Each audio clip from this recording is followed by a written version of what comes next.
Welcome back to the green room, guys. I hope this has been a great week. It's been a great week for you guys because there's been a lot of stuff in the news, and I wanted to start the pod off with Offset album.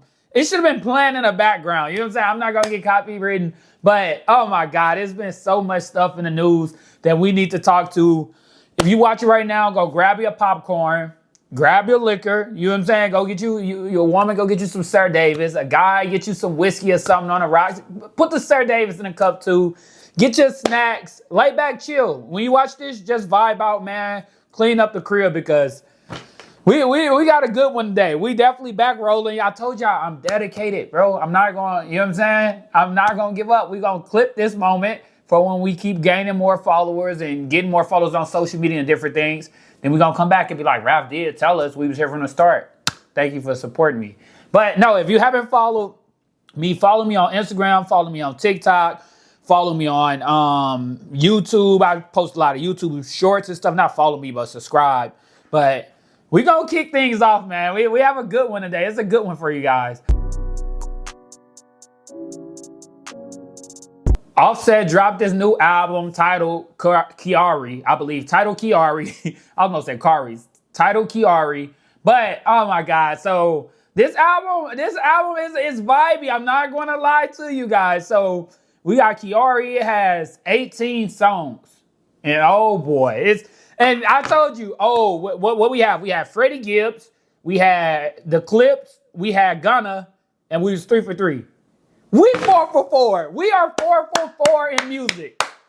4 for 4 in music. Artists finally care about the craft. They actually making songs like, oh my God, this album was so good from the start to the finish to where I love the albums when you don't know which one is your favorite song. It's so much, you know what I'm saying? There's so much on there that you don't know which one is your favorite song. But basically, not only did he talk about the passing of Takeoff, one of his brothers, he also talked about Cardi being the album too, but as you know, Takeoff passed a few years ago, and he talked about him on, I believe it was on Never Let Go with John Legend. Amazing. Oh my God. That song is amazing. He talked about how he just felt dark inside, painted all his cars like black based off like the whole mood he was in. That was a deep one for the album because the album didn't really give sad, but that one you could tell it was pain in that one. Him just talking about overcoming everything. He even said, Takeoff passing kind of like messed him up when it came to like his relationship with Cardi B and different things like that. But also he had features on there. He had Key Glock, which I think is the best song on there. He had Gunna. He had John Legend, Tyla, more features, right? But so on Move On, I feel like it was shots throughout Cardi B at the on an entire album. But Move On. I'm not gonna lie. It's a good one. It's a good one. First of all, he said he was throughout the time, he was like, fuck the time that we had. And basically like he like regretted she didn't cook for him. I'll tell y'all. We gotta get to that. She didn't cook for him. I'm gonna keep telling y'all, bro. Like, come on. And that's the same thing that dude said about, I can't think of her name, that she did cook. Was it Holly Berry? Holly Berry, I believe. But, so Offset said she did cook for him. Y'all remember she burnt that chicken he was clowning on Instagram. I don't know if you remember that. I'll drop it right here when she cooked that chicken. I mean, damn, you should stop. He should stop right there. But, so he was talking about basically he take everything back what she had. She didn't cook for him. And he said like she cheated on him or God tried to get her get back with probably Stefan Diggs. And he was like, I'm 50. Basically, I'm 50 to 2. Like, I'm glad you got your get back, but it's 50 to 2 now. And clap it up for the fellas. Clap it up for the fellas. I know. Say what you want. But I'm not toxic. We're not toxic over here on the green room. But clap it up for the fellas. Basically, because you know something, most of the time you don't even know if a shorty got her get back unless she announced it. It was all throughout the media. Good. I'm 50 and 2 now, and I'm moving forward. But I do believe, and I think in interviews and also on the album, Offset basically always talked about that he like admit that he did her wrong and these different things. Even on this album, he talked about it. But at the end of the day, bro, guys will always win. It's just like that. You always win. So He right. He up 50 too, but he do be laughing and joking about a lot of stuff when it comes to like cheating and all this. I don't know. I mean, I understand them. You know what I'm saying? I understand them, but the album is amazing. We got artists loving the craft again. We got the song with Key Glock, which is the best song. Run It Up by Offset and Key Glock is the best song on the album. Then you got obviously Move On, Never Let Go. But oh my God, Key Glock sounds so good. Offset had a I didn't even know he was gonna stop. On there, on what's the song name again? On Run It Up, I didn't know Offset stop. Basically, when you play that song, just listen. Go to the gym, get you a chest day in, get you a leg day in. I'm like, damn, is he still rapping? But so that's basically just, I guess, the entire album. But we 4 for 4 with music. That's all I want to come here and tell y'all. We have good projects coming. This may be a great time in music. And actually, no, we are 5 for 5. Take it back. We're 5 for 5. We had Gunna, we had the Clips, we got Offset, we had Freddie Gibbs, and we had, is it G or G-I-D, however you say it. Bro, we 5 for 5 with music. Now we waiting on Lil Baby, I believe. It's good. This is amazing. Like, this is the best time in music, I believe. And I love it. But moving on with the music and different things. So, another artist that was in the news, Tyla dropped her EP album, which was, I believe, let's clarify this one too. We don't want to get the title wrong. She ain't even popping up. This goes right along with what I say. Oh, WWP album. Tyla dropped the EP album with 4 songs, and it only sold 4K, I believe. And that's just quoting from something else I read, but she only sold 4K in sales. It doesn't make sense. So Tyla is one of the biggest artists in 2023. You know, we got the Water song, still my favorite song. You play that right now, I'm gonna get in the vibe. You know what I'm saying? Give my Espresso Martini, I'm gonna get in the vibe. But you got one of the biggest artists and up-and-coming artists in 2023. Had that song, was a hit single. Then she moved on and dropped her album, which I think didn't it go like I believe like multi-platinum in different countries and stuff like that. So you got her doing all of that, and she was selling out crazy. She was appearing at basically concerts and stuff, and people was going crazy for this girl. She was becoming that Tim's level type person, Burna Boy, DeVito. I don't care what y'all say. I believe she could have got up there. But a lot of people didn't think the same thing. So Tyla dropped the EP album in the past week or two. I think it was last week. And basically, Black America I don't think they gave her the support she needed based off what she said and her past on the TikTok she made. You remember she said something about she was a colored South African. Then she said it on the Breakfast Club, and they brought it up. Charlamagne the Guy brought it up. And she basically looked back to her, like her media team or, you know what I'm saying, her PR person. I still don't understand why she said she like wanted to correct people that she a colored South African. And we say that where I'm from. Then when they confront you and ask about your blackness, supposedly, you look back at your PR team and they're like, oh, don't ask her that. We not talking about, you know what I'm saying? I think it's different if you ask a question about pregnancy, dating rumors. They asked her about her blackness and she had to look at her PR people. You know what I'm saying? No, you could have cleared it up easily and said, no, I'm black. I love black people. I'm black. I'm rooting for everybody black. But she didn't, and I'm not sure. I think she was sound like a really good artist. And she was obviously, she was fine, y'all. But yeah, so she only sold 4K in sales with her EP.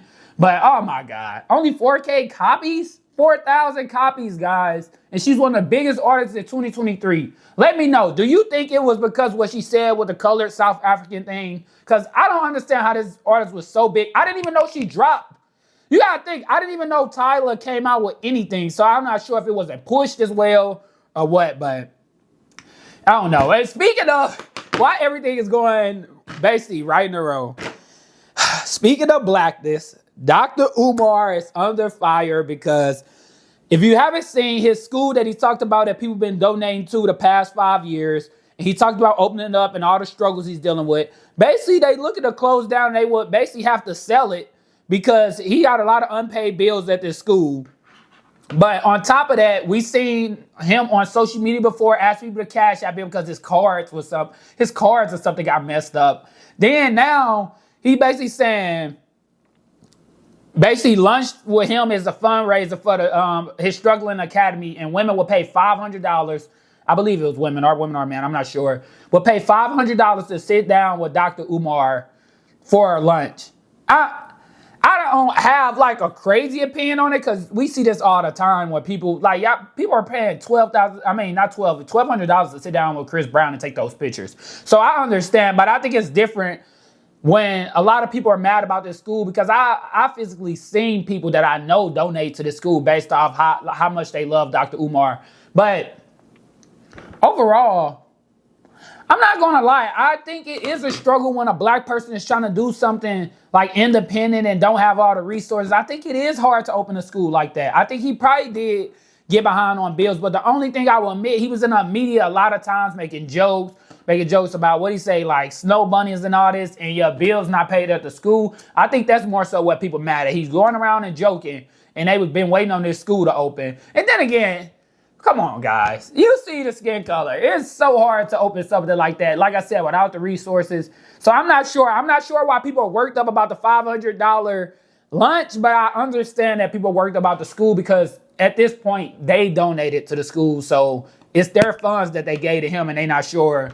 Basically, they're not prior. A lot of people was questioning what he was doing. They was calling him a scammer. I don't think he's a scammer. I just think it's hard as hell to open up a school. You know what I'm saying? A black school, too. Like, come on, guys. But I don't know. Ooh, let me take a drink, man. It's been so much going on, and I've been wanting to get on a pod to talk about it, but I don't know. So, you remember I had the ranking. Me and KG, I bring up the ranking all the time about the best cities or the best women in these cities. I live in Houston. I visited Atlanta a few weeks ago. Guys, I'm going to D.C. I'm visiting D.C., guys. Clap it up. I'm not sure if I ever told you guys, I want to move to D.C. because it's vibey, you know what I'm saying? The journalism amazing down there. The black women. The black women are fine in D.C. Let's be honest. I ain't gonna sit here. They sound a little bougie. They got nice careers. You know what I'm saying? If I'm talking to somebody, she work at the White House or the Capitol, yeah, that's fire. I'm talking to a girl in Houston. She work at Camp. I probably thought it was a law firm when she first told me it's a club. So we going to D.C. and I think it's going to be vibey. Let me know where should we go. I'm hearing 12 stories. I'm hearing rooftop season. I've been hearing a lot about just a lot of D.C. vibes are just on a rooftop. We got a lot of stuff planned. I'm going out with my friends. I'm shooting content also. So if you haven't subscribed to the vlog channel, get on there. It's going to be vibey for sure. We drop on the vlog channel like probably around Tuesday and Wednesday every week. But let me know, what should we do in D.C.? Then somebody go talk about some, Trump got the National Guard and the FBI on the streets. You can't have fun down there. Why not? I ain't doing nothing illegal. And I'm not picking sides. I'm not into political stuff. You know the pod. We ain't going to do that. But I'm just personally saying, what I see is him trying to get people for crime, for break-ins, people getting beat up, people getting shot, killed, I don't know, aspiring license plate. But all of this is illegal. A lot of these things are crime. So just because I'm vibing in D.C.,